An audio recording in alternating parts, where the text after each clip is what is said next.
नमस्ते दोस्तों, वेलकम है आपका the ultimate Gyan rise with wisdom पर, जहां मिलती है आपको इंटरेस्टिंग और यूजफुल इन्फॉर्मेशन सिंपल और शॉर्ट स्टाइल में।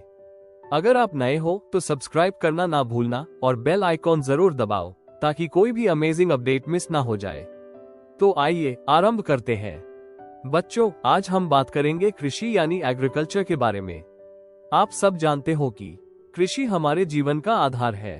हमारी थाली में रखा हर निवाला, चाहे वो चावल हो, रोटी हो, दाल हो या सब्जी, सब कुछ खेतों और किसानों की मेहनत से ही आता है। अगर किसान खेत में बीज न बोए, फसल न उगाए, तो हमारी जिंदगी रुक जाएगी। इसलिए कृषि को केवल एक पेशा नहीं, बल्कि जीवन का सबसे महत्वपूर्ण आधार माना जाता है। एग्रीकल्चर शब्द लैटिन भाषा से आया है। एज या एग्री का अर्थ है मिट्टी और कल्चर का अर्थ है खेती करना। इस तरह एग्रीकल्चर का अर्थ हुआ मिट्टी की खेती करना। अब आप सोचो कि कृषि केवल फसल उगाने तक सीमित है क्या? नहीं बच्चों, यह अपने आप में एक संपूर्ण व्यवस्था है। इसमें 3 स्तर की आर्थिक गतिविधियां जुड़ी हुई है। सबसे पहले प्राथमिक गतिविधियां, जिन्हें प्राइमरी एक्टिविटीज कहते हैं। इसमें वे काम आते हैं जो सीधे प्राकृतिक संसाधनों से जुड़े हैं, जैसे खेती, पशुपालन, मछली पकड़ना और जंगल से चीजें इकट्ठा करना। दूसरी होती है सेकेंडरी एक्टिविटीज, जिनमें इन संसाधनों को प्रोसेसिंग करके नई वस्तुएं बनाई जाती हैं, जैसे गेहूं से आटा और फिर ब्रेड बनाना या कपास से धागा और फिर कपड़ा तैयार करना। तीसरी होती है टर्शरी एक्टिविटीज, जो इन दोनों क्षेत्रों को सहारा देती है, जैसे परिवहन, व्यापार, बैंकिंग और विज्ञापन।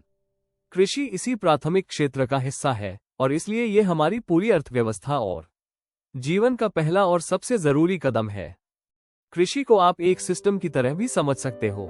इसमें सबसे पहले इनपुट्स आते हैं, जैसे बीज, खाद, पानी, मजदूर और मशीनें। इसके बाद प्रोसेसेस होते हैं, खेत जोतना, बीज बोना, सिंचाई करना, खरपतवार निकालना और अंत में फसल काटना। फिर हमें आउटपुट्स मिलते हैं, जैसे अनाज, सब्जियां, फल, दूध, अंडे और ऊन।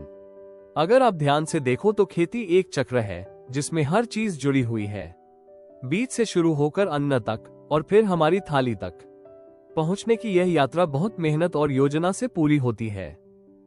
दुनिया भर में खेती अलग अलग तरीकों से होती है।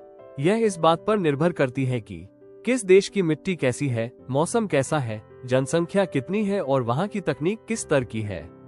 सबसे सामान्य प्रकार की खेती होती है सबसिस्टेंस फार्मिंग, जिसे हम आत्मनिर्भर खेती कहते हैं। ये खेती केवल किसान और उसके परिवार की जरूरत पूरी करने के लिए की जाती है।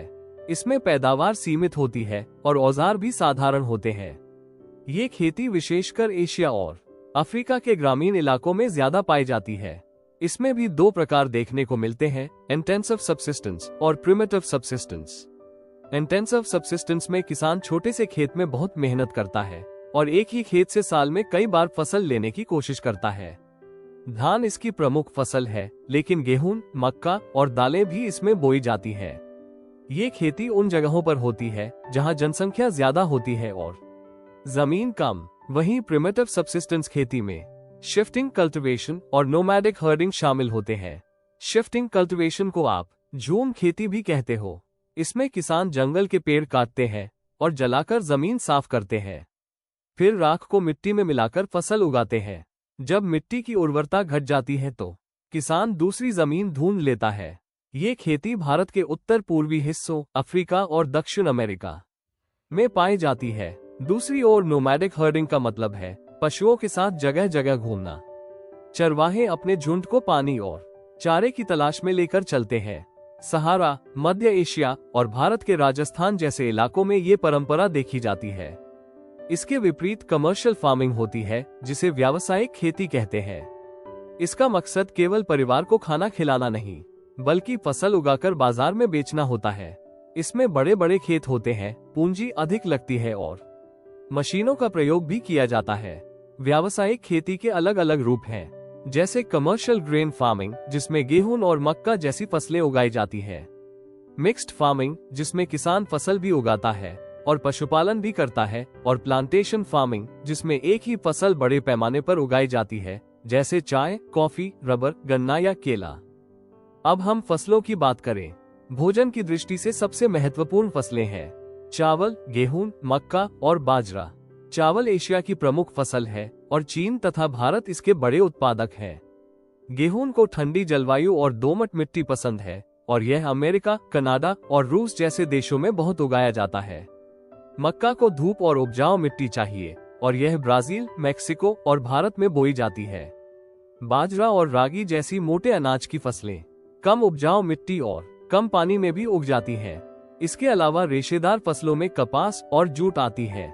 कपास काली मिट्टी और गर्म जलवायु में उगती है, जबकि जूट आर्द्र और गर्म जलवायु में उगाई जाती है और इसे गोल्डन फाइबर कहा जाता है।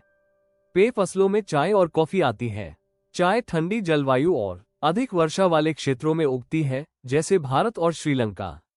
कॉफी गर्म और नम ढलानों पर उगती है और ब्राजील इसका सबसे बड़ा उत्पादक है। अब जरा सोचो बच्चों, जैसे जैसे हमारी जनसंख्या बढ़ रही है, वैसे वैसे भोजन की जरूरत भी बढ़ रही है। इसका मतलब ये हुआ कि हमें खेती को और अधिक विकसित करना होगा। यही है एग्रीकल्चरल डेवलपमेंट। इसके लिए हमें खेतों का क्षेत्र बढ़ाना होगा, सिंचाई की सुविधाएं सुधारनी होंगी, अच्छे बीज यानी HYV सीड्स का उपयोग करना होगा, फर्टिलाइजर्स और मशीनों का प्रयोग करना होगा। भारत जैसे देशों में खेती अब भी अधिकतर आत्मनिर्भर है, जबकि अमेरिका जैसे देशों में ये पूरी तरह कमर्शियल और मैकेनाइज्ड है।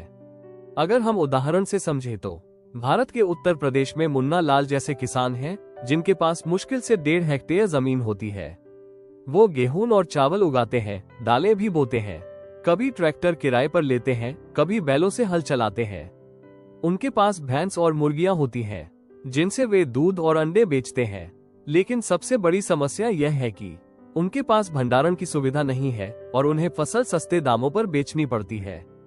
दूसरी ओर अमेरिका में जो होरान जैसे किसान हैं, जिनके पास 300 हेक्टेयर जमीन है, वे मक्का, गेहूं और सोयाबीन उगाते हैं, सॉइल टेस्टिंग और सैटेलाइट टेक्नोलॉजी का उपयोग करते हैं। उनकी खेती में ट्रैक्टर, हार्वेस्टर और कंप्यूटर तक काम करते हैं। वे अपनी फसलें बड़े गोदामों में रखते हैं और बाजार में व्यापारी की तरह बेचते हैं। तो बच्चों, आप समझ गए होंगे कि कृषि केवल एक साधारण काम नहीं है, ये जीवन का आधार है। भारत जैसे देशों में ये लोगों की जीविका है, जबकि अमेरिका जैसे देशों में यह एक बिजनेस मॉडल है। अगर हमें भविष्य में सबको भोजन देना है और भूख मिटानी है, तो हमें खेती को आधुनिक बनाना होगा और किसानों को सहारा देना होगा। Thank you. अगर वीडियो पसंद आया हो तो एक लाइक जरूर कर देना और कमेंट में बताओ आपका क्या थॉट है। चैनल को सब्सक्राइब करो और शेयर करो अपने दोस्तों के साथ। नॉलेज बढ़ाओ फन के साथ। मिलते हैं नेक्स्ट वीडियो में, तब तक के लिए stay curious and keep learning and follow the ultimate Gyan. Rise with wisdom.